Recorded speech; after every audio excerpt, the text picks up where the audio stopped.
Game number 1 in our next series, and this is going to be a good one. Washed up in their first game of the tournament, everybody. And this is going to be a really, really good one. Team Cheese already performed quite well in the first best of 3 that we saw today, when they actually took on Boluo, which apparently is Chinese for pineapple, consisting of Arcana in this case, who subbed in for Poik, Wooby, and Schwimpy, Gia and Sven. And, well, they kind of were the favorite.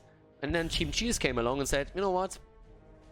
We kind of want to go in the next round of the winner bracket, and that's what happened. So they won this with a 2-1. Now we're looking at them heading off against Washed Up, and that is probably going to be an even more difficult test than what they just experienced in the last one. So I'm pretty hyped for this one. Volskaya Foundry is the map, and we have Maiev banned out here. So let's see how exactly this is going to pan out. I'm personally just hyped to see, again, I mean, Hazorbs, Eternal, Sport Billy, Smexy, and Mena. That team is just crazy. And we have seen them qualify for Division S in the first qualifier. So pretty much what you would expect here. Samuro gets banned out again, especially, I mean, so many teams just don't want to deal with that shit anymore. Especially on Volskaya Foundry, we just saw how powerful it can be in the previous final map of the series between Team Russia and coming through. And I'm kind of waiting a little bit to see how coming through would measure up against Washed Up, because that seems like it could be a real fun match there. Now, okay, we have Garrosh banned out at this point. Hanzo as the immediate first pick here for Volskaya Foundry. Abathar is still up. Could be a pick. Don't really expect it necessarily, but we have seen a couple of strategies where Abathar can be really, really powerful here.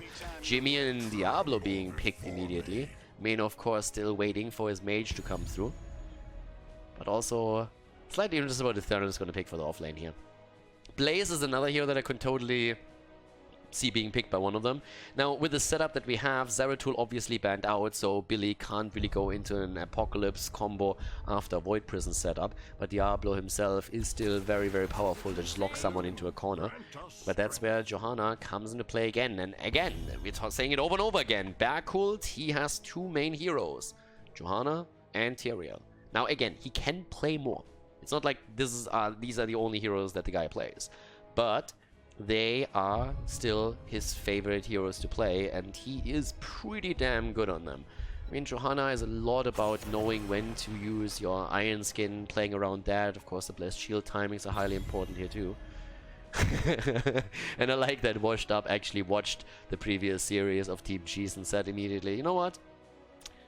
Volskaya Foundry, we kind of saw half of that draft already. Let's ban out Mephisto. Marka did really well in the last game with that hero, so let's just make sure that Mephisto is not going to rip us a new one throughout that series. So with that, we're having now Junkrat banned out. The next 2 picks here for Washed Up. Support. We're going to see a little bit of Rhaegar action. Or are we going to have a Tyrande being picked with Diablo, which of course could also very well be the case here. If you are able to get that stun combo together, and especially provide that Hunter's Mark for maybe Mene with a Burst Mage. Yeah, there it is. Tyrande picked, and Eternal on Arthur's. The combo with Reyna, the slow through the Frozen Tempest, allowing Reyna to proc his level 1 more often. Then of course you have the lockdown with Tyrande stun, Eternal with Howling Blast, Diablo with a follow-up here. There's a lot of synergy already on their team. I mean, it's already terrifying before we even see what Mena's gonna pick. And from Mena's perspective, you look at this draft and you're thinking, Jaina, Li Ming. I mean, you could even play this with Gul'dan here too, but any burst damage would really help you. And Mena, of course, loves those guys. So let's see what exactly his choice is going to be for this one. Going up against Tracer, that's of course one of those little things that might offset, especially the mage plays a little bit. Because Tracer is a hero that Boluo, for example, has played banned consistently against Team Cheese, and when they didn't ban Tracer, they actually picked her away. So this time we're seeing Mako on Tracer for the first time, and Mene goes into Medivh to counter that pick a bit, having that extra shield out and protecting Tyrande and Reyna. Alright. I'm ready for this. Leo played by Max Passion for the offlane, but we're heading into game number 1 on Volskaya Foundry here at the Nut Cup between Washed Up and Team Cheese. Game number 1, we are back on Volskaya Foundry, and on the left side, washed up with Hazorbs on Reyna, Eternal on Arthur, Sport Billy on Diablo, Smexy on Tyrande, and Mene on Medivh. And on the right side of the map, Khaldor on Johanna, Galnegunar on Malfurion, Max Passion. Apparently let his passion seep through chat a little bit and got promptly hit by the report system. A little bit of a silence there. Muck on Tracer and Skork on Hanzo as we're heading into game number 1. There's so many things with that report system that I found always very, very interesting. The one thing that probably amazes me the most is that you have in the options a mature language filter, which allows you to turn mature language off. So it's pretty much something where you can turn it off immediately. But if you actually use mature language, you can be reported for it and you can be banned for it. Not quite sure how much sense that makes, but well, the ways of Blizzard are sometimes just very mysterious. Either way, as we're heading into our game here, our first map, we already have 4 stacks on Medivh's side, so Mene is going to try and not only keep the teammates alive, as Tracer is going to be a big problem with this setup, but at the same time, of course, another big question will be later on if Tracer is still able to get the pressure onto Smexy, onto Mene, able to get those kills. Make has been one of the best Tracer players that we had in HGC, so we're going to see how that's going to work for them. Also, with that said, on level 1, you're actually seeing the Laws of Hopes here taken. I mean, there is a couple of variations that you actually have with Johanna, but Laws of Hope is also pretty neat when you're trying to keep the pressure a little bit away from your support, so it doesn't have to deal with you all the time. 11 stacks so far on Diablo, and obviously as the turrets spawn, both of the teams are immediately on the point again to deal with that. That said, we're having on the side of Leoric, Orson's Renewal taken. Now Leo these days is probably one of the more flexible heroes when you're talking about builds. We have seen on Infernal Shrines in particular, even Ghastly Reach taken quite frequently. Oh, that was close. Max Passion needs to be careful. If an owl hits him, he's dead. Yeah, so on some maps you even see Ghastly Reach taken, and that oftentimes gives you a little bit more value out of your 13 and 16 synergy. But in general, you can still go for Awesome's Renewal quite a lot. Consume Vitality was for a long time the main talent to be taken here. And then the talent or the event that actually started to switch it over towards Awesome Renewal quite heavily again was the Eastern Clash in 2018 at the end of the year in Seoul, Korea, where especially the Korean team started to heavily play around that talent again, and that also resulted in it being played in Europe a lot more. So there was a lot around that happened during that time. But you always had a lot of flexibility with the talent choices. Max Passion in this case is still with his Neil Peasants, of course. We're currently seeing both of the teams don't... Oh my god, Smexy! Oh, Make, what? Oh, what? How did that happen? Oh, Jimmy with a kill. What a fantastic play here on both sides. Make with the very aggressive performance against Tyrande, then barely Medivh coming in, shutting it down. Sorry, it was against Medivh first, then Tyrande trying to shut it down with a quick stun. Make gets away, dodges everyone that tries to come through the portal to deliver the final blow, and then moving into the range of Hazu for that kill. What an absolute delight here. Great play from both sides, and it results in Make falling. Mene could not be taken down here, but that was crazy. I love this. This was awesome. Those really amazing plays. From market perspective, that must also be really frustrating. I mean, you basically dodge everything, and then out of nowhere, all of a sudden, Reyna comes in and takes you down.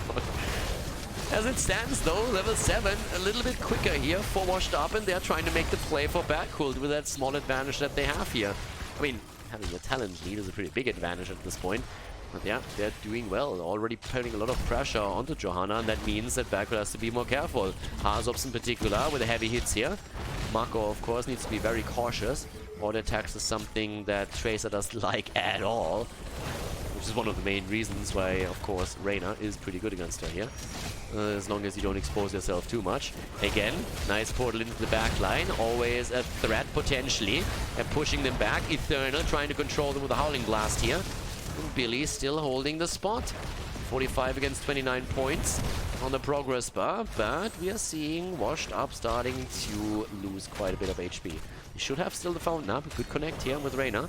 Forces him in the fight or flight already early on. Again, 7 on both sides now. And here comes Billy. Locked down a bit and slowed down by Max Passion, but they're trying to turn around against Johanna. Portal in the back line again. Allows maybe Eternal to be aggressive. Keep it. Oh my god, Mene. 4 minutes and 50 seconds in, already completing the quest on Medivh. Not bad, son. Not bad. Now keep in mind, Mene's portals are actually mitigating one of the biggest weaknesses of Arthur's. It's oftentimes very... Ooh, very... Nice! Oh, the killer! Again, Reyna with the last hit. It looked for a moment like Tracer could get away, but I love that Smexy, for example, was trying to stun back here. This is where he remembered Tracer being, and as he sees the recall coming in, he's trying to stun her on the end point. And that didn't quite work out, but it was still with the Hunter's Mark and everything that came in an opportunity for Jimmy to get the kill. What an awesome game already. Great plays on both sides, and it is just really on Razor's edge here. Yeah, here comes again the move. But as I said, you can portal Arthurs into the backline. Mobility is oftentimes a bit of one of his problems, but if you can portal him into the backline of the opponent, his Frozen Tempest gets max value. Jimmy in trouble, Marke goes in, Marke wants the kill, and Mene is ready for it. Bomb negated, and that's exactly why Mene picked Medivh. Going in again, trying to make a play for Backwell. Backwell is low, gets stunned, and gets dropped. 3 kills against Team Cheese. But now this is the end of Billy. He had the stacks, he's going to be back soon. And again, Mene trying to set the plays up with the portals. Needs to be careful, himself is in trouble. Hazo ops. This time the damage comes through. Mene's shield wasn't ready, but it looks like they're going to grab the first protector here. We're still seeing Team G's fighting for it, but you can tell at the experience level that they're far behind. And now with Diablo appearing on the scene, it is very unlikely they're going to make the play here. Great jump away. The kill against Hazu. Reyna goes down, and they can't get the kill against Marke there either. Damn. Team Cheese is actually about to grab it. Team Cheese is actually grabbing it. They're getting it. What a fantastic play here by them. And just as we're seeing level 10 drop into the hands of Washed Up, they get the Protector. If that fight was delayed just a little bit longer, that would have been a guaranteed Protector for Washed Up. But now they're all of a sudden behind. They're starting to lose the top lane here. Level 10 is ready for both sides, which means that we're dead even when it comes to talents. But what a fantastic setup right there. Okay, so once again, Protector trying to commit to the top lane here. We're trying to find out if you can maybe even get a kill there. Alright. Want to get the Fountain at least, but of course if you can take a hero down, you might have a chance of dropping that fort completely. And with them zoning that out, they will get that fort. Looking strong here, looking really good. And Leo appearing at the side. Mene, of course, providing the vision to make sure that nobody gets flanked, but at least Leoric is threatening to set the Entomb in play. And now they're trying to see if they can maybe at least punish that tank a little bit, but even that doesn't quite work out. And with that, we're having 3 kills against 2. Oh, the arrow! The lockdown! And that's Billy dying. Billy is dead. Diablo gets kicked once again. Makes a very weird tumble there with a ragdoll. Basically a bit of a handstand or a headstand if you so want. But that is, of course, now an open map for Team Cheese as they're grabbing another item, and this time it is the Healing Beacon. We are having a pretty sick series on our hands already, and we haven't even completed game number 1 yet. Eternal already realizing that there's way too much action for him to move in. Is someone sniffing him out? Yep, right there, and now Mene needs to portal him out. Mene needs to portal him out, which is exactly what he does. There's still a bit of damage that he brings in. Now with the army being used, they're trying to find some value. Had to commit to the army early, and so they're trying to force the kill instead of just simply retreating. But we're having none of that. Team Cheese just moves out and says, okay, use cooldowns. That's fine. We can do the rest from here on out. Again, Backwell comes into play. Tries to also... Marke takes the Banshee down. Need to deal with that too. The one thing that really works for Washed Up still is that they at least are going to have level 13 talents. And that's not really a small thing, because oftentimes with the first Protector, what you'll see is one team to get so far ahead in experience that their opponent will initially have to fight down a talent when it comes to objective number 2. But because we saw Washed Up being ahead as the Protector got dropped, the experience just got negated. Arthur's in a bit of trouble down here.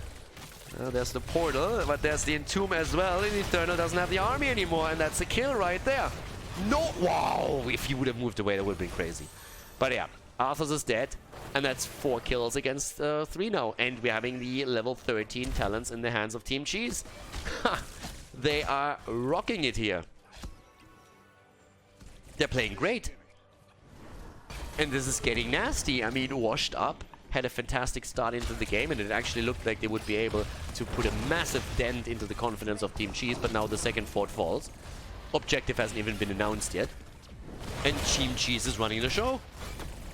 Team Cheese is absolutely running the show here, despite the fact that Mene has done quite nicely with Medivh, especially against all of the Tracer aggression. But as you can see, Maka is still getting the kills.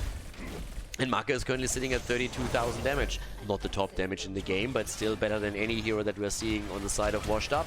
The blue team is currently on 26k with Jimmy. Mene is close behind him with 24,000, but now the bot lane even got opened up. Team Cheese is doing a lot of good work with this. I mean, they are taking structures everywhere, and they control the portals also with Malfurions, Root whenever they can. Getting a little bit of broccoli action going here. Gonna have a look at how much damage Malf can push out there towards the end. Objectives now on the map. 13 versus 13 in terms of talent, so that's at least one thing, but at the same time, of course, it's still really, really close between the two of them. One team wipe, one good team fight can change the outcomes of this without any question. Max Passion, on the other hand, up at the top is taking control, and they are starting to take the lead here. Of course, with the healing beacon still being around, we're seeing Medivh now just hover there and saying like, well, if you want to take it, be my guest, but I'm going to tell everyone. Medivh is a little bit of a tattletale. That's pretty much a description of the hero right there. So he's always just sitting there and he's like, I'm telling mommy! That's Medivh. He's looking at everybody, and if you do anything, then he's gonna tell on you. So yeah, that's pretty much what Medivh does in this game. Talking about vision and about telling people, Hanzo is also using his vision to see where the movements come in from Washed Up as we're heading into that big fight that we can expect right now with the level 13 talents. And it's just a question of who commits first. Already Arthas has reclaimed the spot up at the top. Nice control and backhold. Well done as he moves in with the Condemn. We have Hazo Ops with an immediate penetrating round, locking him down and pushing him back here, making sure that he doesn't have an easy time into that. Arthas now on 27.8 points. Max Passion is there. Gonna connect the drain in a second. Yep, there it is. Mene could always drop down, but so far the bird's the word. Still the Raven form for Mene. Used the entire time here. They go for backhold. They try and make the play. Max Passion is reclaiming the spot, and they're already at 77. Need to be careful. Army has been used too, and now the big problem, you don't have a fountain. And they do. So they can easily move back, and you can already tell that Washed Up is saying, guys, we're taking too much poke damage. They're moving back from this. They're giving it up. They realize they can't fight this. There's too much poke damage, too much damage that comes in from Team Cheese, and without a fountain on that lane, you can't deal with that. And that's the exact reason why this is such an important target as the game or the first Protector is taken. Exactly that. Now, with the Protector being ready, they can now rotate down to the bottom and take the last fort down. But, of course, that fountain is already wide open. You don't even need the Protector to take it. And instead, they're moving into the middle of the map and try and pressure that. At least in the early stages, Johanna is pushing out the bot lane, so those two have to be a little bit careful. But the damage is there. Level 16 talents are also there. That gives another lead over to Team Cheese. They're looking great here. They're looking absolutely fantastic. Quests completed for Diablo with 100 souls, and also the Frozen Tempest quest on level 4. Done from Eternal.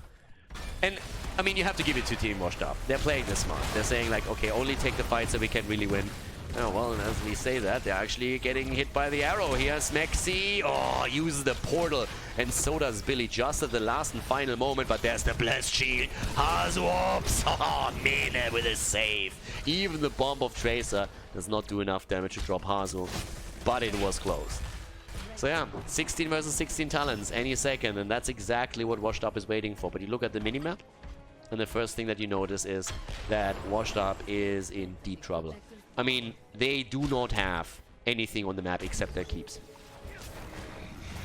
Now, Billy needs to be careful here. With 16 talents finally ready, and Diablo having 100 stacks, they need to try and force a fight or do something. Be a little bit aggressive about items maybe. And they've taken their own, but there's double healing beacon against them. But they're still trying to invade, and for very good reason. They need to make plays here. And yeah, there's the plays right there. Berkult is down. That's the exact kill that they needed. And Arthur's portal in once again. They're trying to run down Galnaguna, and he nearly falls here. They're making the play for Tracer. Oh, Macke. Oh, close call there. Yeah, but with the end of Johanna, at least they're going to get the item. Of course, Leo is in the meantime not lazy. He's a busy bee, and he's pushing all of these waves in. And that means that is experience lost for Wash Up. There's experience in the hands of Team Cheese. And it also starts to pressure the keep itself in the mid lane. And of course, the wall up to the top. There's a lot happening with this. But damn, son, that kill against Johanna was exactly what they needed here to at least have a chance to come back into this. Still a level behind, so it's not like things are going to get much easier. But now, there's another invade. Camp taken. Well done. Good job by Team Cheese. Bit aggressive, but yeah, it worked out for them.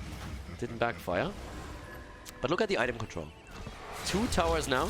2 turrets on the side of Billy and Eternal. They don't have more than that, but they really were able to relieve their opponent of a lot of items. I mean, Johanna had used the healing beacon, another healing beacon was used. So the item advantage actually goes to Washed Up now. They have that, but they don't have that fountain at the bot lane anymore. And they're trying to force a fight around the healing beacon. And they're basically just saying, guys, if you give us the fight, we're going to take it. If you don't, we're going to get the healing beacon. So either way, we're going to get something out of it. The problem is that Team Cheese is just trying to delay here while they're pushing the mid lane with Leoric. And yep, the healing beacon is now claimed. Mane got it. But Reyna had to rotate into the middle of the map because it was just a bit too much. Good stun against Macke. And Mane is just flying around once again. Trying to check that out. Alright, so for now, damage in the mid lane, but it's not enough yet. Next shrine, next control point is again spawning bot side. Damage output so far, pretty decent for Hazorbs. The attack's definitely gonna hit hard. But Mane is still keeping an eye on it, and particularly Macke. I mean, he wants to make sure that Tracer can't just come out of somewhere. Like this, for example, get the Entomb in, but this Entomb doesn't do anything. Instead, it's actually Malfurion who might fall. Tranquility keeps him alive for now, but those are big cooldowns burn here. And Billy moves away with a portal, and Arthur starts to move in. There's the Nature's Cure. They're trying to get the kill. Again, the stun into the wall. The follow-up and the kill against Berkult. Down goes Johanna, and that was another massively important kill from Washed Up. And they're working on the mid lane, but they need to deal with the top. Look at them, they're just sitting there outside of vision. They want to go for the keep. Nobody's there, only Mane. Mane is not enough. Mane moves away, but he needs assistance. And that's exactly where Hazorbs comes into play. He's moving in, and so is Tyrande. Diablo's at the bottom of the map doing his thing, but 20 is so close now for Team Cheese. They, of course, want to play around the level 20 talent. Johanna is still down for 25 seconds, so the lead is going to go to Washed Up, but can they really get that Protector? That's the biggest question right now. Can they really claim that Protector? Because you can definitely run that up to 99% and then make the play, and Team Cheese will have level 20 talents. Unless, of course, there's a kill now. Oh, Macke. Oh, no. Oh, the kill against Tracer. Staggered perfectly. Just as Johanna comes back, Tracer is down. Team Cheese is starting to lose control of the game.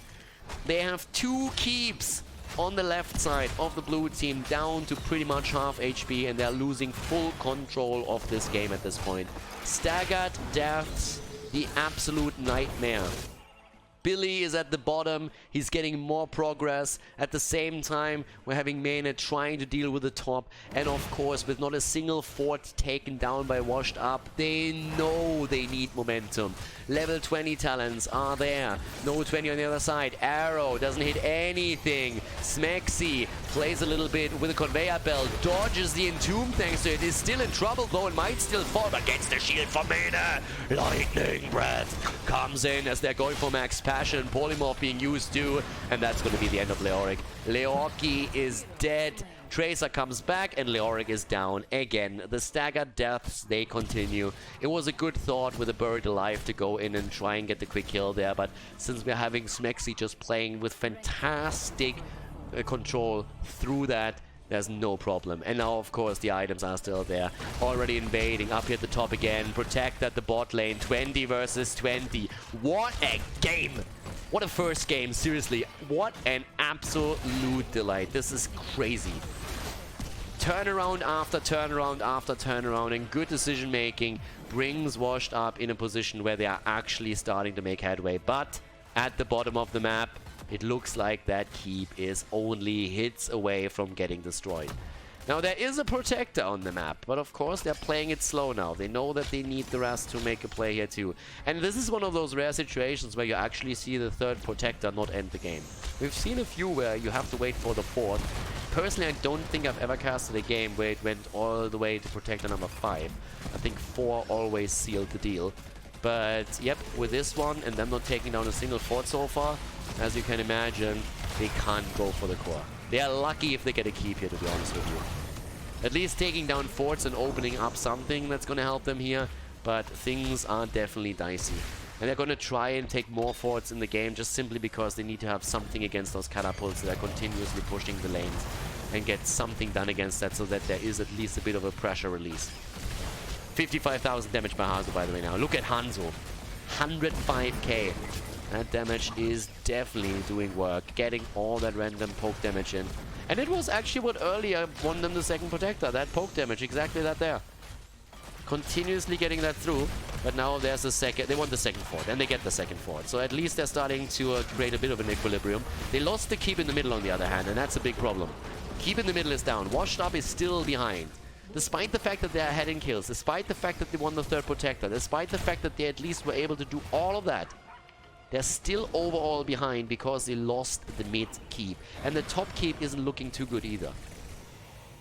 Honestly, you could just suicide Leoric maybe even for that. And Leo is already thinking about moving in, but now that he sees that the next item is gonna be claimed, they are thinking about fighting there. Hazops, nice, dodges that. They're going in for Tracer again, but this time it's not quite working out. Max Passion is there. There's the healing beacon. They're daring him. They're saying like, oh boy, just try. Just try. Main is the only one who has to make sure that he doesn't get caught by the Buried Alive. If he's out, they have an opportunity to make the play here. They definitely do. Now we're seeing again pressure through the bot lane. Over here in the middle, things continue. Smexy sitting there. Eternal pushing top. And of course Leoric. Leoric, Leoric, and Leoric. 20 stacks, by the way, on Malfurion already. So getting quite a bit of damage out himself. 28,000. Really too shabby. Turan is sitting at 26, slowly behind him. Obviously one of the supports that usually does a little bit more damage. Max Passion. Using another drain here, but as long as his Buried Alive later on connects, that's all that they need. Here comes the nice portal control. Good job by Khaldor. And there's the Buried Alive, but the Entomb is there, Billy! Oh, using the Hellgate, but the arrow against 4. Ooh, the kill. No, Marke survives. Unbelievable. Marke is alive, but Billy is dead. He has the souls. He will come back. Top lane is getting pressured. Looks like a second keep is going to fall. And they're trying to go for Tyrande. Smexy is dead. Their place. They try and go for Max Passion, and they might get a counter kill here, but it doesn't look likely anymore. Yes, 4 heroes are still on the board, but Billy, of course, is at this point just low in HP. He doesn't have the stacks any longer. 127,000 damage by Hanzo, 70,000 by Reyna, and the top keep is gone. 2 keeps eliminated, and the next and fourth, last potentially objective is going to spawn in the middle of the map. What an absolute brutal game so far. And this is only the first one. We might see 3 here. Yeah, there comes again. Backhold moving in. Buried Alive again. The shield. Where's the portal, baby? No portal for you. Down goes Diablo, and so do the hopes of Washed Up to win this game. Arthas is dead, and now they're going for the core, and this is going to be game. Team Cheese is getting the big victory in game number 1 here. Fantastic performance by them, especially after the early game. Went pretty well in favor of Washed Up, but there's the kill against Reyna, and that is it.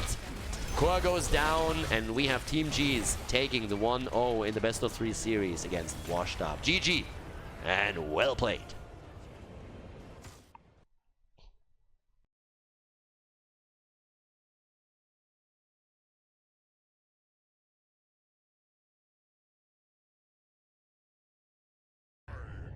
And we're going into game number 2. Infernal Shrines is our map, and Team Cheese is in the lead.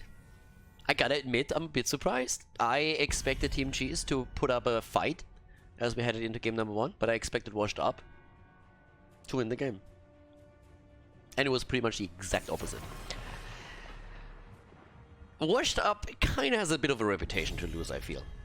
When you look towards Team Cheese, you have one former HGC player. One marker.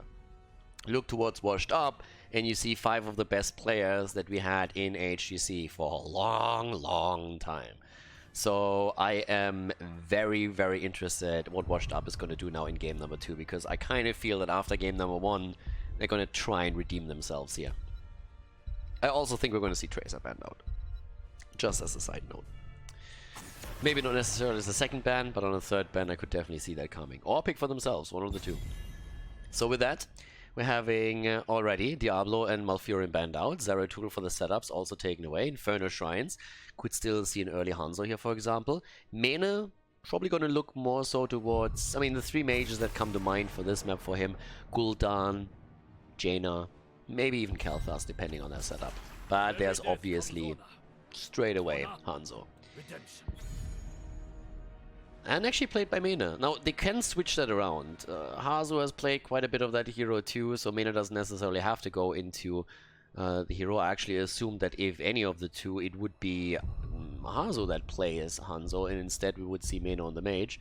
But again, they can still swap later if they want to. We're going to see how this is going to work out for them. So, Junkrat and Johanna. Again, Jojo and Tyrael. Those are the 2 heroes for Backhold. And as I said before, it's not like he's a 2-trick pony and can only play those 2, but those are definitely his best heroes that we usually have. So let's see, what's the follow-up here for Hanzo? I mean, you need a little bit more than that for damage. You could still play Tyrande here. So far we haven't seen a support. You could head into Tyrande instead. Play around her. Alexstrasza on the map, obviously also good. Rhaegar gives you a little bit more, and we're getting aggressive. Okay. Jaina and Anuburak. And are they really going to keep Mena on Hanzo and Hazu on Jaina? It would work, don't get me wrong. Like, both of them can play both heroes. But I would assume that when they play both, that Mena would be the one that immediately says, like, dips on Jaina. She's my girl. I'm going to go full Frosty on them. But maybe they were doing a little bit of geometry earlier. And Mena's just better on that. Like, I don't know. Tyrande gets banned out. You gotta assume this. If you have an Anuburak in your lineup and you didn't take Tyrande until then, and Malfurion is already banned out, there's a really good chance that Tyrande gets just taken off the board. Anuburak with the engage wants to have someone that can stun for him. So you want to have either Tyrande or you want to have Malfurion. And right now they don't have that. Is Tracer going to be banned out? Again, it's Infernal Shrines, but still, Tracer is still powerful. Yes, there we have it. Alright. Tracer gets banned. So far, so good. And give me the double pick. Offlane, we could see Leo again. We've seen Max Passion now a couple of times on Leoric, and this is another map where he gets a lot of value, especially, of course, on the Shrine. Has the wave clear.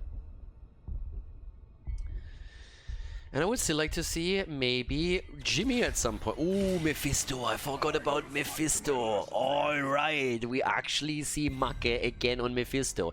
They banned out his Tracer, so now he's full of hatred. And he's trying to release that by playing Mephisto. I like it. Thinking, my friend. There we go. This is it. So with that said, last 2 picks on the other side. Smexy needs a support. Eternal needs an offlaner. Are we going to see Blaze for him? Would be a great choice. Could play Urel here. And there's Urel. Urel for Eternal, and Smexy with Deckard Cain. Haven't seen the old man in a hot minute. So yeah, Deckard Cain comes in. That's a good also lockdown for Sport Billy if they properly time both. But we still need an offlaner for Max Passion. Could still play Leoric. Leoric is still there, still good. Blaze and Leo would be the 2 go-tos.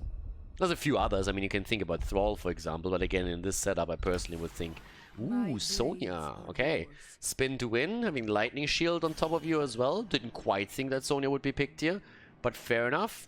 Eager to see how that's going to work out for them. Game number 2, ladies and gentlemen. Can Team Cheese do it again? Or will Washed Up claim the victory in Inferno Shrines? Time to rock and time to roll. We have, on the left side of the map, Washed Up, down 1 game in this series with Hazorps on Jaina, Sport Billy on Anubarak, Smexy on Deckard Kane, Main on Hanzo, and Eternal on Urel. And on the right side, Backhold with Johanna, Galnagunar on Rhaegar, Skog on Junkrat, Max Passion on Sonya, and Macke on Mephisto. Even a bit of an adjustment here with the level 1 on Rhaegar's side, going again into the Wolf run instead of having the Colossal Totem with the Earth Grasp Totem synergy on level 16. Yeah. Junkrat is just such an idiot. I kind of love that hero. Like, the voice lines on that hero alone are just absolutely fantastic. That stupid laugh that comes out there all the time is just great. Well, for now, there's a lockdown with also Deckard. I mean, Deckard in general has actually been played a lot less than I would have expected. In general, when you're talking about this map, he's great to just lock down these choke points whenever there's a fight around one of the shrines. So that's where we're probably going to see him quite a bit during all of this, trying to lock that down. But yeah, up to the top, we're having now the solo lane with Max Passion going up against Eternal. It's a little bit like watching paint dry, and I don't think there's going to be too much action anytime soon that's happening. So instead we're going to move into the bot lane and the mid lane and have a closer look of what's happening here. Especially since we're of course looking also at good old Anubarak, who can all... Oh, Anubarak is always good for a kill. Talking being good for a kill. There's a bit of a gank happening right now. Mena jumps in and Max Passion is max dead. I love how Billy just moved away. Sonya was clearly still alive, and he just said, alright, I'm done dealing with that shit. You take care of the rest. Like, this is not worth my time. So, that gank, that hurt hard. It's not quite what they expected there.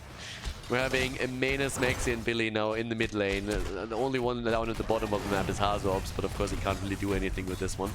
So, yeah, we're still seeing Backhull trying to tickle Anubarak a little bit, but Billy, of course, wants to move in for this one.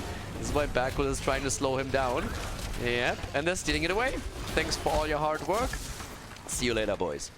See you later. So, yeah, they're just simply saying, okay, we got this, and take the camp. Pretty good start for Washed Up again. They get the kill, they get the camp, and they have the earlier level 4 as well. Well, to be fair, it's nearly at the same time. We're having also the Shattered Ground now on level 4. We're having better of barbs even for Washed Up. Helping with the control a little bit around the shrines too. But our eyes are obviously on a bad boy Macke, who in that last game where he played Mephisto just murdered. With Furious Spark on level 1, Static Barrier on level 4, same build from him, and he just absolutely destroyed Bolaway with this. So we have at least camps taken, but of course the problem with the Shaman camp is that the first objective in this case is actually spawning topside, so your Shaman camp is still going to get a bit of value for you in the lane department, but it's not going to be massive. So, yeah. Rotations are coming in, and talking about camps, we have actually one taken down here too. There's still a few remainers as we're seeing Junkrat starting to rotate. Straight into Mena. And Mena just goes for the solo kill. And it's like, get wrecked, son. This is what an HGC player does when he's mad because he lost game number 1. So Mena goes in for the kill. Needs to be a bit careful with Backhold, but oh, the damage against Max Passion. He barely got out of this one. Well, they got the first kill here. Main is still a little bit low, moving away, and is able to keep himself alive here. Junkrat at this point obviously gonna be out for revenge as well. 12 stacks, 13 against 7, as we're seeing both of the teams committing to the shrine once again. Macke already zoning here a bit with the extra damage. They're trying to make the play for Backholds. Makes it a bit low on this one. Slow on that reaction, so yeah, there we have again the commitment and the position on the shrine itself. Washed Up with a massive lead, pretty big one. Still the attempt of Billy to see if he can't maybe lock someone down here. Mark in particular, of course, would be a fantastic target, but look at that. We're already seeing Junkrat at the bot lane. They're pretty much realizing that they won't be able to win this anytime soon, so instead they're trying to find their hail in some extra experience in the middle and bottom of the map. Punisher is now taken, and we already saw Urel rotate down and make sure that they are actually getting that experience, that they're not losing out here. So far the play on the side of Team Cheese hasn't quite worked out. Again, locked down and nearly taking that wall down as the Punisher jumps in. Okay, Market with the damage once again. Looking good on his Mephisto here. But there's the wall, completely destroyed. The Punisher itself is looking to take down that fountain, and they're looking for more kills too, especially Hazov, of course, with all that burst that he has. But eventually they will have to move away from this one. Unlikely that they can take down the fort. At this point, they took the fountain. That's already a big win. And Skork, right, that was close. Hazov doesn't have a stun here. If a stun would have been with that setup, that could have been the end of Junkrat, but of course he still has the mobility to move out from this one. Has also a good game sense here, immediately rotates towards the camp, double checks what's happening, but we still see Sonya topside, so right now washed up, they know that the only thing they have to be afraid of is the displacement from Junkrat, and that's about it. And they take the camp, and they actually help the camp to get vision over the fountain. They can't quite take it down, but they're still a bit ahead here. Sonya's in the back, trying to deliver the damage, and Bakul is moving in to get out with it. Billy is already low, but gets some of the stuns out, and the bed of barbs is helping with the slows there. Now in an ideal world, Washed Up would of course have tried to sneak in that fountain in the mid lane. Again, providing vision usually helps, and if they can get into the position, they will still do that. But talking position, there's a lot of body blocking happening right now against Bakul. Gets pushed in, and that's the kill. I was actually worried for a second that I couldn't get it here. That would have been insane if Bakul would have moved out from this one. But Urel has to rotate again. Urel is trying to play catch up with all that lane experience, and we're actually seeing Max Passion trying to control that part here to slow that down, but was a bit hesitant because he didn't know how many heroes would rotate. They lost vision of quite a few, and if it's more than only Urel, then all of a sudden you might be in trouble here. So instead he just lets them walk through. But that's the early level 10. And a camp now taken once more, and with level 10 obviously now Cocoon is in play. We have Hanzo's arrow. Mena has to prove that he's able to hit those and hit him hard. And probably on the side of Jaina, I'd still say, well, you could actually make a very strong case for the water elemental. Personally, I'm a Ring of Frost fan. Total fanatic about that. It's amazing also with the burst damage and lockdown for casting. But then again, if you're trying to control the movement of heroes, like let's say Sonya for example, if you're worried about that, then a water elemental is also very nice. Talking about nice, trying to make the plays against Johanna. Good moves from Bakul, not moving into this one. Water elemental indeed it is. Already trying to control Sonya here, as you can see. And Sonya comes in, creates the space for Marco to get the damage out, and there's the Riptire and the damage output from Johanna. Down goes Hazops, and they can't get the counter kill. Nah, they're not gonna make that move. Maka is murdering again. I mean, Maka's damage is just nuts. Look at this, 22,000 more than Hanzo at this point, which is pretty impressive. Now we're seeing Max Passion low, but Eternal, can he actually get away from this one? Oh, has to pop his ult. The arrow straight into the face of Sonya, and even the Ancestral attempt wasn't successful, but Make gets the kill against the Nubarak. Make is just murdering people right now with Mephisto. And there is a reason why we actually saw Mephisto in previous games even banned out against him. But then his Tracer performance comes through, and you're just thinking, alright, what am I going to do with this? Still as it stands, we have the lead in minions on objective number 2 for Washed Up because they take the position a little bit quicker than their opponent. Now with, of course, Junkrat on their side, they can still poke from a distance. But yeah, this is starting to get a little bit nasty. Urel is still topside. She pushed out the lane here. Down here, we're still having the poke from the outside by Mena, trying to keep them in play with this one. But Make is just brutal. Make is still sitting there, trying to make those plays. Yes, goes in, gets a lot of damage out once more. Just the poke against the backline is already worth it. Once again, backward a little bit far out, gets the Ancestral. Better safe than sorry. They're trying to cocoon Rhaegar, but it didn't hit in time. The Lornado, pretty decent. Junkrat actually in trouble, and Eternal just bodies him with the help of Hazops. The two of them get the kill, and now we're all of a sudden seeing Bakul in trouble too. The arrow hits, it hits hard, but the quick cleanse from Rhaegar. Well, Mark on the other and he's not gonna be that lucky, is he? Max Passion is low, Market dies, Max Passion probably gonna fall too. They try to get at least the Punisher, and they get it! The Frozen Punisher has been claimed, and Eternal has to realize that he won't be able to get the kill against Johanna after all, but they were able to drop Rhaegar up here to the top. Fights all over the place, and the only win for Team Cheese was that they at least got the Punisher. This would have been so much worse if that Punisher would actually end up in the hands of Washed Up, because they could have easily just pushed through the fort here in the middle, and maybe even more than that. But as it stands, with 8 kills against 2 and level 13 talents in their hands, Washed Up has to defend against the Punisher in the middle. They're losing most of the wall, but that's already about it. And they're actually starting to be aggressive around the Shaman camp here. Eternal is getting even some damage in against Junkrat. I love how many heroes and Heroes of the Storm have a get the fuck out of my face button. I mean, we have Stukov, who literally has 2 ults that do the same thing. We're having also the pushback that we're seeing from Urel. And there's so many other heroes too. Yeah, there's the grenade. Okay, they're playing nicely around that. There's the fountain going down, and they provide a little bit more vision as they take the camp. Jojo is in trouble. Jojo is in a lot of trouble. There's the stun, the damage, body blocked, slow. Backhold is dead. Backhold is dead. The Ancestral just comes too late. I think if he throws out the Ancestral early, but then again, Rhaegar is dead too, so that both of them are dying here. They're not the only ones. Jesus. Washed Up is angry. No matter how much a person like Mena, for example, says they just want to play for fun, Mena always wants to win. He has that competitive spirit completely ingrained in his very being, and the same is true for a lot of other players that you see on both of these teams. So after game number 1, that was just a personal insult, and Mena was probably sitting there like, this is embarrassing, we need to make sure... My French accent is shit these days, but yeah, he's probably just literally saying, okay, this is embarrassing shit, we need to get our act together. And they're coordinating things so well right now in this game, it's actually brutal. So yep, they are starting to do a lot of work here. 11 kills against 2.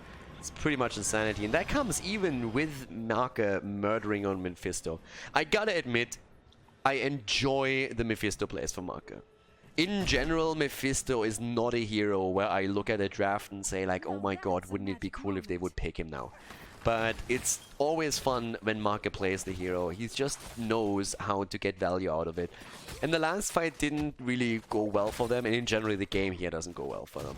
But he is getting really good damage out, and they had a couple of moments where they could have maybe turned the team fight here as well. I mean, either way, once again the cocoon to force it. Camp has been taken, but Mephisto is in trouble. I don't know if they go for him, which they do not.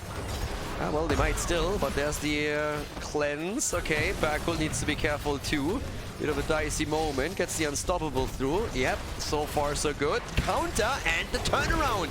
And Smexy is about to die. They kill Sonya, but Smexy is still falling, isn't he? What? Deckard Cain is still alive and finally falls. It's about time. Junkrat. Alright, he didn't see the other heroes, but that was a bit of a suicidal moment from him. And they're trying to make that even more. Mena has to jump out as the fort is starting to home in on him. But that turned into a victory for Washed Up. At first it was just a trade. They got Cain against Sonya, but then Junkrat says like, boys, I got this. And then in good old Aussie fashion, he just jumped in without thinking twice. 13 kills against 3, 2 levels. I'll make it 1.5. Ahead and a massive, massive advantage heading into the objective right now. And this one should definitely end up in the hands of Washed Up. Or should it? And they get the kill. They're trying. If Washed Up gets this one, then it means that they have an Arcane Punisher in their hands. And obviously there's no level 16 talent just yet. Marke is really low. He needs to be super careful with this. Lightning Nova comes through again. Here comes the Arcane Punisher. And that baby wants... Oh, the 3-man! Unfortunately, the tornado just wasn't far enough. Oh. Mena still gets the kill and Johanna gets down to... Oh god. Mena is just... He's a rocket scientist. It's finally confirmed. There's nothing simple about the geometry here. This is actually advanced geometry that we're currently seeing from him. This is a really, really solid setup that we have on that side. So fantastic performance from them. They get the kills in there. They're making some crazy plays happen. And with that being the case, they're moving through the bottom of the map right now, trying to get a quick kill again against the Keep. 2 levels ahead, 15 versus 3. And well, it looks like we're gonna see a third game. And I like it. Third game is going to be great. Third game is going to be absolutely fantastic because the first one was just a pleasure. Second one so far has been a lot of fun with Washed Up being angry about this. But yep, they're starting to move in, they're starting to get the kill, and that's the end of Mephisto. Sonya is gonna fall too, and this should definitely be it. I mean, we're having still a play against Rega here as he got cocooned, but that's gonna be the end of the core here. They're losing everybody. Junkrat is down, so is Johanna, and all of a sudden they're making the play for Rega himself, and that is game, ladies and gentlemen, as we are heading into game number 3 in the best of 3 series here at the Nut Cup. GG and well played by Washed Up.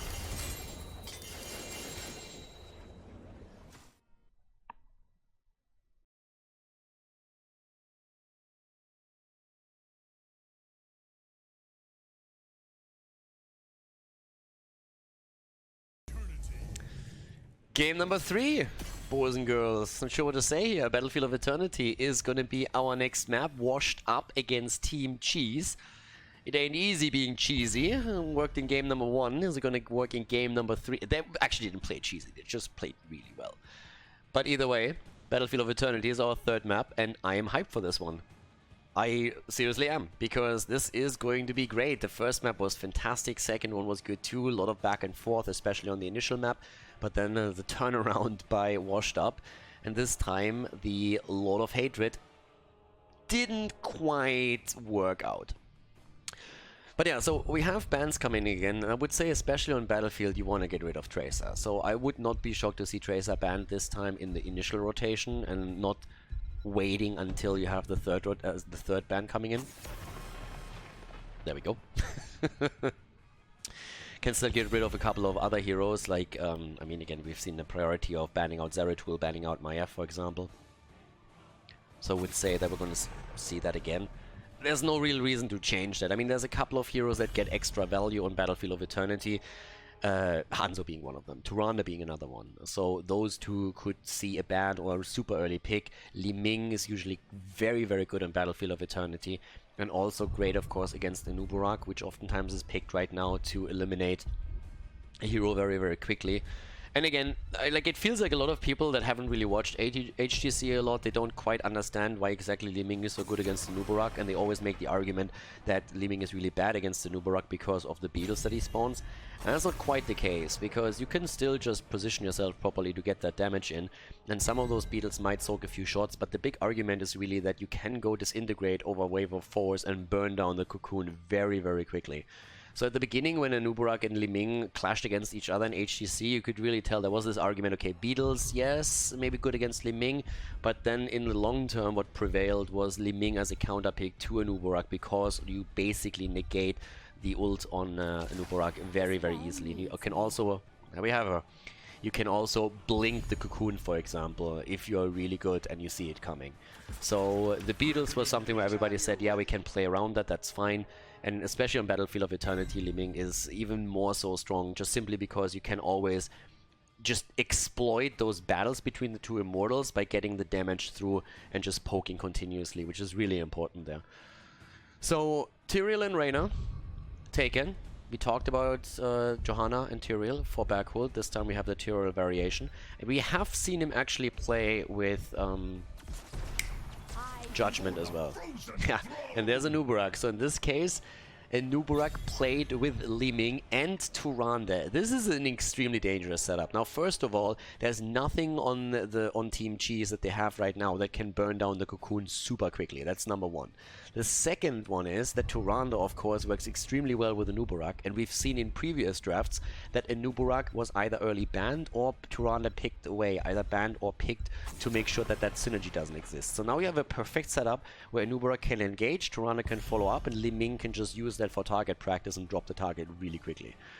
So, yep, that is a really, really nice setup already right off the gate for Washed Up, only with the 3 picks that they have, nothing outside of that either.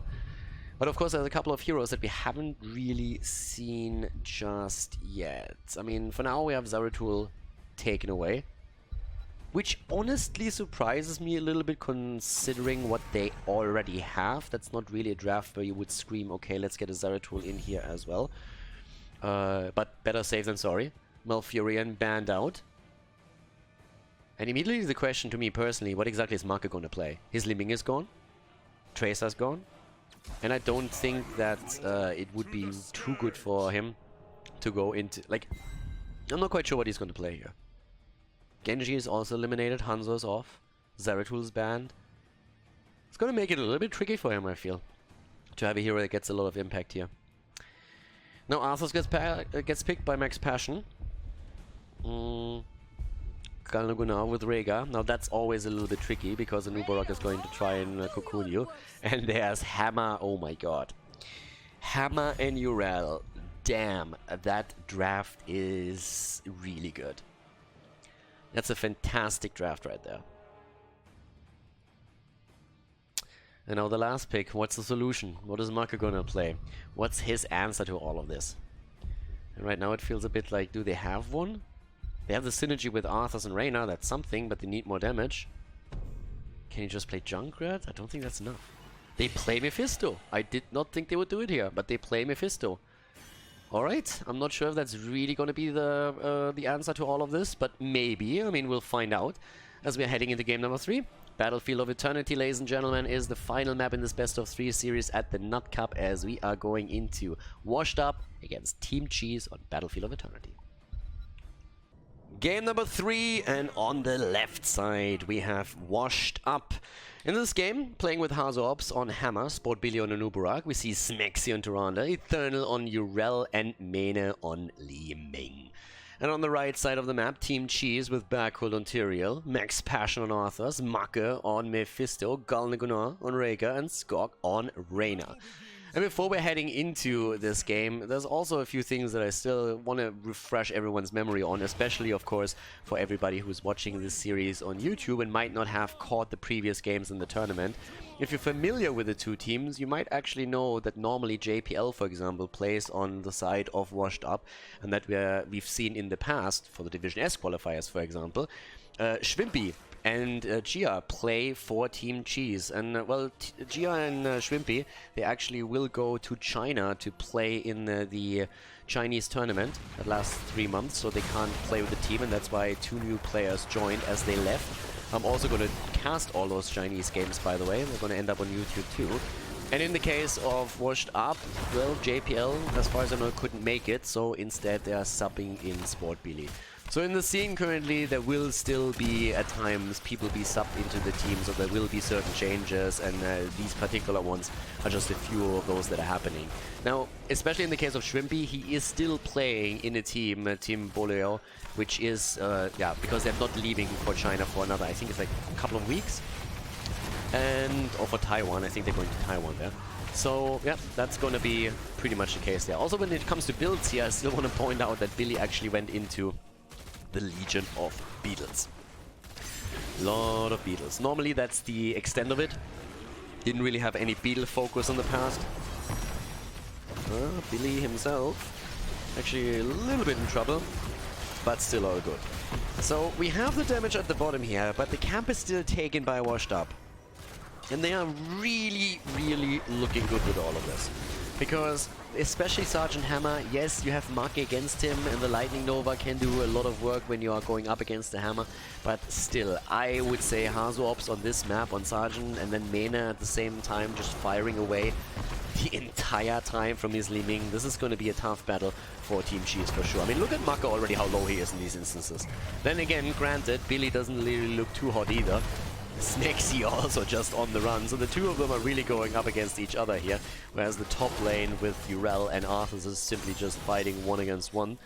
But down to the bottom, we are still seeing also Reyna, of course, trying to get as much value as he can from his level 1 talent, especially with the Colossal Totem taken here, with the slows coming from Arthas. Later on, at least, he shouldn't really have a lot of trouble getting that procced, and that extra damage is going to help them a lot, of course. Mene is still also holding true with the build here, power hungry, dominance to be expected on level 4. And yep, there it is. Allows him to make a lot more plays during big team fights. Playing hero Whack-A-Mole, trying to get the Calamity damage in for a kill, and then the reset, using that and the extra HP that he gets to sustain himself through that and get those kills in. Build hasn't also changed for Mephisto either. I mean, he's still playing the same. Also, Carapace talents now coming in for Sport Beal. A little bit of movement speed for him as we're seeing the massive engage at the bot lane, but Hazops is of course a primary target right now, especially because of his stationary nature. Macke is trying to get the kills, or at least the damage in against them. The Immortal is on the map and nobody really cares about it just yet. Everybody is just like trying to get into a decent position and see if they can maybe through a push out on the bot lane get some extra experience for that too. So far, not so much. Yep, there comes Billy. Needs to be careful. The problem with the Nubarak oftentimes was simply that he doesn't have the HP to really shine in a lot of these fights. This is why he is one of those engaging quick kill heroes. Nice attempt to go for that quick kill. Oh my god, Mene with a great combo against Berkul's Tyrael. Well done by him. And that of course pushes now the opponent back too and forces them to play this a little bit more careful. 6 on both sides when it comes to levels. But we're having this Immortal burn down slowly and steadily. Hazops is already in position, is starting to work the damage in, and then eventually is... Oh my god, the double stun nearly into the Immortal stun. Not quite working out. Max Passion also has to dodge them, as all of those mines are actually chasing him down. And yeah, slowly and steadily Washed Up is doing well here, but of course Macke is trying to return the favor. And there was a good lockdown right here. Berkul jumps in too. And it's pretty much dead even as we are heading into the first halftime show of the game here. Both of the teams are also on 6.5, so we're not seeing anything like an early level 7 talent advantage that they can capitalize on. Mene is still looking for a good combo here. Gets it also. Maybe not the complete one, but he gets the damage in against Jimmy at least. And the entire fight is more or less centered around the red team's Immortal, and they're starting to move in for this, but both of them are trying to burn that down. And it looks more and more like we're gonna see Washed Up winning the first one in the game. And yep, there it is. Take the first one and have a bit of pressure through the top lane. The early level 7, both of the teams claiming it, and that gives Mene, of course, finally also Calamity, which is one of the main tools that he usually uses to try and get those kills. With that said, we see at least Tyrande making an adjustment, and I actually like it a lot. Instead of going for the Celestial Attunement, we have Khaldor's Resistance on level 7, and that kind of helps a little bit with that problem that Sergeant Hammer has now. We've been talking about how Mephisto... Arthas? Arthas? Okay... Ooh... No way! Max Passion actually survives that. But yeah, we've been talking a little bit of how Mephisto can really work against the stationary Sergeant Hammer, especially with the Lightning Nova. And if you have Khaldor's Resistance, that really helps Hazops to stay alive. So that's where Smexy then comes into play with all of that extra shielding that you get there.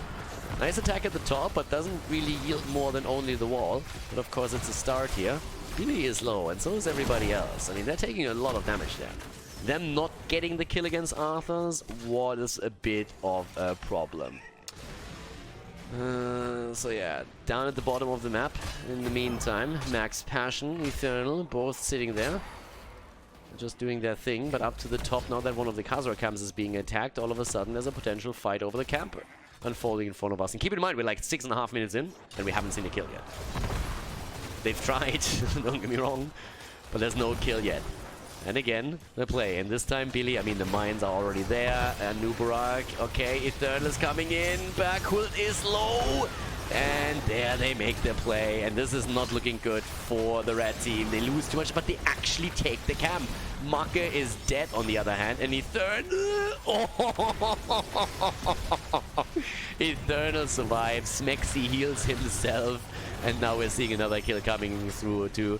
Passion, Max Passion, he is dead. That's 4 heroes down for a Khazra camp. Worth it? I don't think so. I don't think so. Yeah, now we're having the top lane completely sieged up upon. And that said, it looks more and more like this is not gonna make it. Nah. Well, they actually save it for now, but eventually this one is gonna die. More damage every time. Good push with Hazops against Makinau to get him just outside of range and make sure that that doesn't really do too much. But the problem is really, it's a free halftime show for Washed Up because they have level 10 and their opponent doesn't. So with Cocoon, with a Blunt Force gun and everything else that they have, they can even invade this camp if they want to, but they will get a free halftime show if they want it. And currently it looks like that's exactly what they're trying to do here. Already moving in to drop that as quickly as they can. We're still seeing the plays being made here in the meantime for maybe even the camp. Top lane gets pushed out. They're trying to get experience, of course. Arthas is still at the bottom of the map doing the same thing. But there's a rotation. Do they force the fight with the Cocoon? Not yet. Instead, they're going for the objective.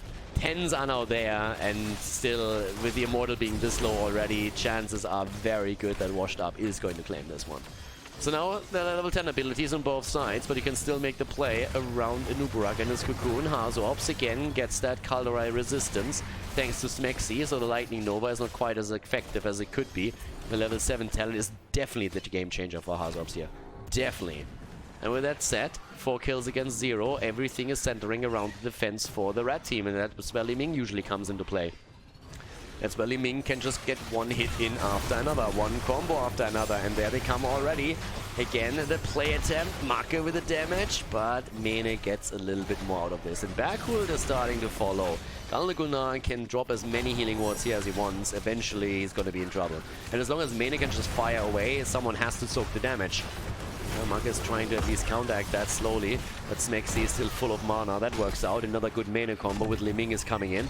Skog has to be also careful. There's still mines on the left side, and they're just trying to somehow deny the access to the Immortal, but it's starting to get really dicey. Mene in particular is just shifting position the entire time. It's another good combo, but here comes the damage against Urel. Ult being used, and they're trying to make the play. Hammer already, but there's a good ult from Berghult. Tyrael with a Sanctification. They're going for Smexy, and Smexy is actually down. There comes the quick Blunt Force gun. Mene wants to get the Immortal and is about to claim it, and gets it with full shields. And as long as he can run away here, which he should be able to, nice, even blinking it. Doesn't even get the damage, no chance to use a quick totem, but now there's a massive Immortal at the bottom of the map. Now again, we have Smexy falling, but Smexy will be back in time to really push with us. So they're already going back down to the Immortal. Fort is gone. Don't get me wrong, that Fort is dead. That doesn't have any chance whatsoever. Hazops is still sitting there and is getting the damage in, but Max Passion actually wants to flank. Okay, doesn't quite get that through. Immortal burns down the Fort as expected. One shot at a time, but Mene is looking for more kills. Urel jumps in, gets the slow. Billy with a Cocoon. They're making the play for Marke. Marke should fall here. Yeah, Marke will. Ooh, the Ancestral. What a god. Galnagulnar, what a god. Marke turns around, hits the combo, but Jimmy, oh my god, Urel. He gets Urel killed, but at least Jimmy falls too. And of course that means reset for Li Ming. Oh, Hazops with the perfect timing. The choke point being used to get the Blunt Force gun damage in.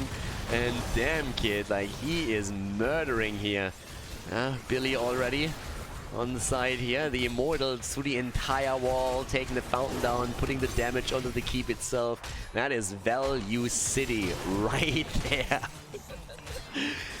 Rega saving Mako on the other hand, that was actually like a great play. I really thought that Mako would die, but now the rotation top side, the beetles that are spawning and soaking the shots, just means that you can push a little bit more damage onto the fort. They're still not getting the kill on that bad boy, but they're getting closer and closer, and they can always just poke in a little bit more. And that just continues the trend of Washed Up doing well here. In experience, still close. Still very close. But again, I'm coming back to my original point. This is game 3. So right now, Washed Up, as they came in as the favorite, they lost map 1 and they are very determined to win the next 2. They made it reality on game number 2. But now that we're on the 3rd map, this is still a chance where the Team Cheese could turn this around. They have lost one fort at the bot lane. The one at the top lane doesn't look too hot either. But they still have an opportunity to take these fights, and they're going to try and make that happen.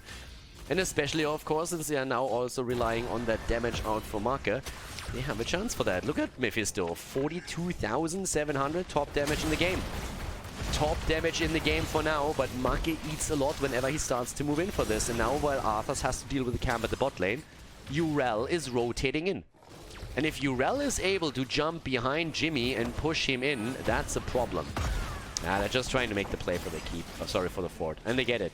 And that again means a better position for the blue team as they're entering the next Immortal phase, and that's the third one. I mean, it's getting dangerous here, seriously, because there is a snowball aspect to all of this, and especially with 2 forts down, you are really starting to hit exactly that time frame. 2 forts down, and you know that you are in trouble. Will be mixed up with 3 doors down, but it's a pretty similar situation here, where something is going to hell, or to shit, as you could say. Billy once more. And Uberuk is always like one of the main targets. If you can burn him down with the hit point pool that it has, that's great. But Billy is playing really well around the carapace and always has, of course, the escape with the burrow charge. But now we're seeing Eternal making the plays again for Reyna. Down here, fight comes in again. 14 versus 14 at this point. The Cocoon gets actually eliminated very quickly. And that's just playing defense. Oh my god, Mane again with a great combo against Skog here. Really well done. And he's trying to land another one. Of course, Tyrael provides the shield the entire time. That helps, but the Ancestral! The stun and the Blunt Force Gun are both missing as Mane is trying to go in for the Calamity kill. But the Ancestral and also the Fight or Flight are keeping Reyna alive, and that's all that they need to do for now. But still, they're on the retreat, and they have to use the Fountain over there. Billy is already attempting to slow him down. It's the only reason why he's currently there. The rest of the team is getting the damage in against the Immortal, trying to win the halftime show. Eternal should be easily able to jump out of this one. And yep, halftime show is about to be won. Mane can just deliver the final blow. Eternal actually might have to use his ult here. Ooh, yep, there it is. Alright, ult is forced and so is the Cocoon. But the halftime show has been secured. They get the halftime show, but damn, this is really on thin ice here. The good stun attempt, but again the pushback from Azops, and Uberuk survives, but he barely does. And now they're trying to play defense again. Experience is so even, it's actually crazy, but keep in mind that at the bottom this is actually taking damage because of the catapult. Stun into stun! The Ancestral. Sorry, the cleanse. But that was a really good attempt. And again, Hazu, once the choke point is there and a few heroes stack into it, he's always ready with a Blunt Force Gun. Every time. Yeah, bot lane is on the long run going to be a concern, but for the time being it's still fine. But the poke of Mane is the biggest issue.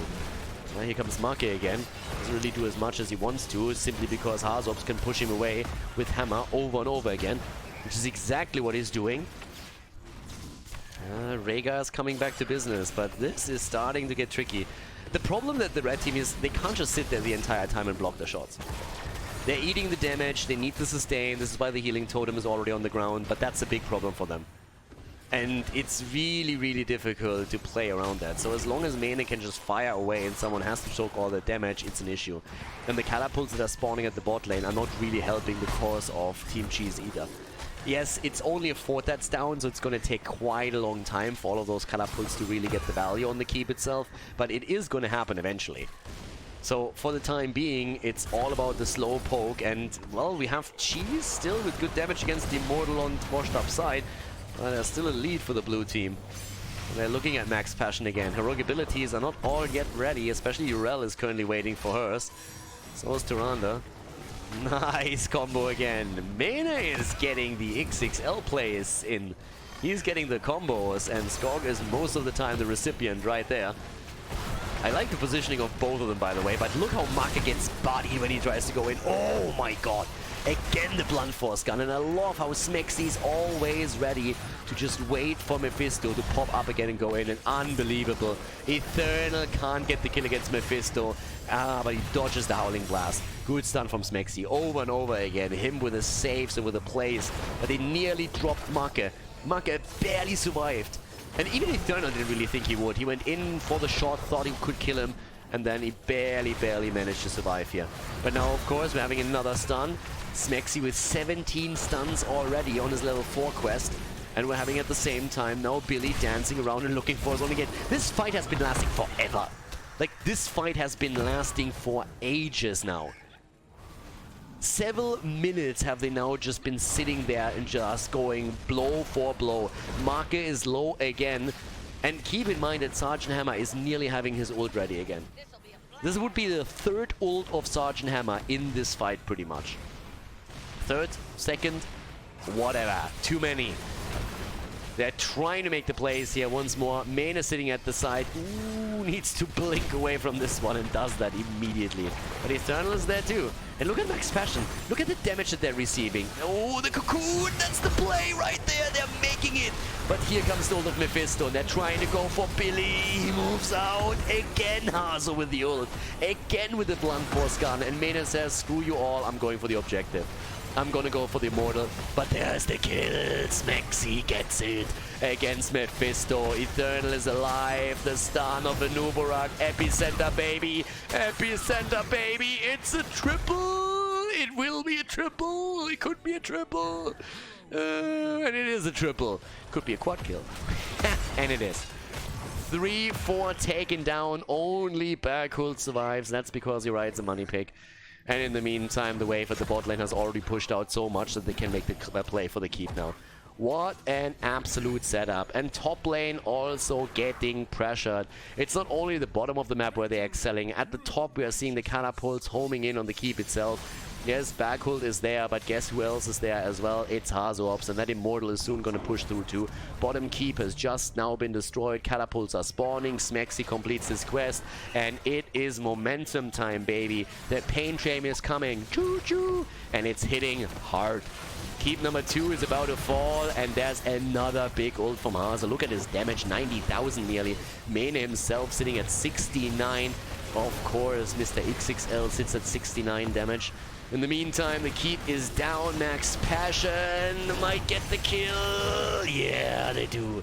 Marke gets 2. They kill Anubarak. They kill Urel. But can they prevent the core from falling? And chances actually are that they will. The problem that they have is that both of the keeps are down and they themselves haven't even taken a single fort yet. And that core is already down to 55%. But yes, of course, they can just move away here. Immortal brings the core down to 45, but there's catapults everywhere at this point. You just simply lost the entire macro aspect of the game. You always need to keep someone at home to defend against this right now, and time is working so heavily in your opponent's favor that it's just nuts. I mean, it is the Nut Cup, so it's kind of what you would expect. It's a little bit of a nutty situation that we're having in this game. But outside of getting mercenaries to try and push those lanes out a little bit, you have very few tools that you can use if you're on side of Team Cheese to turn this around. Team Cheese's only way back in this game is pretty much a team wipe on the Immortal. And Washed Up could theoretically even try to simply backdoor. Oh, I like that. Billy. Billy just walks out of it. Just dodges it. Easy peasy. Urel is already pushing the top lane, and with the catapults coming in, of course there's going to be a play, but still, Billy zoned out by the holy ground, and then he's able to make the play here. They're even trying to go for the kill, and at this point, bam, that's the cocoon right there. Stuns. Oh my god, Galne Gunnar with these Rhaegar Ancestrals is actually crazy. He gets it again. Billy's about to fall. He's down. Top lane catapults are soon going to be on the core, but it's only 2. Might not be enough. They're looking for more kills, but they're not the only ones. Max Passion. Max dead. Yep, exactly. And now the catapults are on the core. Catapult... No, actually they're not. The minion wave just spawned in time. Just in time to prevent that. But of course now with 1 hero dead on each side and the red team having to move back to defend their core, the objective is open. That's exactly what they're saying here. The objective is open, and that should be another halftime show. I mean, to add insult to injury, as if the lead on the side of the blue team wasn't enough already. Just look at experience for a moment, and you realize that they are about to close in on level 20 Storm Talons. The situation is already bad enough as it is for Team Cheese, but it's not gonna get any better, and that's the issue. Look at those triple catapults moving, like murdering the minions on the bot lane. All that the blue team has to do is buy a little bit of time for those catapults to arrive at the core. It's literally all they have to do, and the second Team Cheese sends the hero back, this is gonna be attacked. Arthas is the one who has to deal with it. Anuburak is already on the way. Cocoon is ready again. While Arthas is still defending, they can force the fight.